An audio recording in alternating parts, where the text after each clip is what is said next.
Good afternoon, everybody. I'm Keith Kuhn. State transportation officials say that big I-84 project in Waterbury is ahead of schedule, and today we are hearing more about why. News 8's Ken Pierce live in News 8 Control this midday to talk about the FAST Act and why it's living up to its name. Ken, highway projects and ahead of schedule usually don't go hand in hand. No, Keith, but we may be hearing those two things together a lot more in the next 5 years. You see, for years up until now, Congress kept passing short-term highway funding extensions. We're talking about just a few months at a time, and that made planning for the future very difficult. But all that changed last year. It's one of the biggest road projects in the state right now, widening I-84 in Waterbury and making it straighter, too. The amount of time people spend stuck here in traffic waiting and the difference it's going to make going from 2 lanes to 3 on each side is actually going to be measurable improvement in people's lives. It's going to mean jobs. It's something everybody knew had to be done for years, but for the past decade, Congress had only been funding transportation a few months at a time.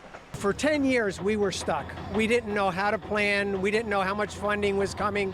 And then at the end of last year, Congress passed the Fixing America's Surface Transportation, or FAST Act. Congress passed this bill and everybody went right to work. It's working exactly the way it's supposed to.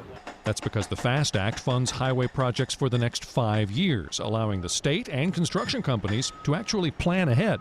You know that the whole idea of the road construction projects is to eventually get cars to move faster on the highway. But the people in the industry say because the funding is now secure, the actual project itself can move faster and get done quicker.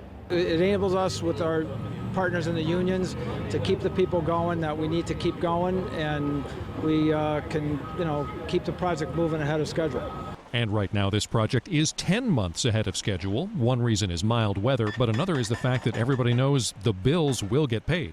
People can place the orders, make the contracts, and move forward quickly. And so this project is moving forward very quickly, and that's exciting, of course, to all the residents who want to see it completed and get on with their lives. Of course, quickly is relative. Keep in mind, 10 months ahead of schedule for I-84 means instead of 2020, you'll only be dealing with this construction through 2019. Still a long ways off, I realize. Live in News 8 Control, I'm Kent Pierce. Keith, over to you.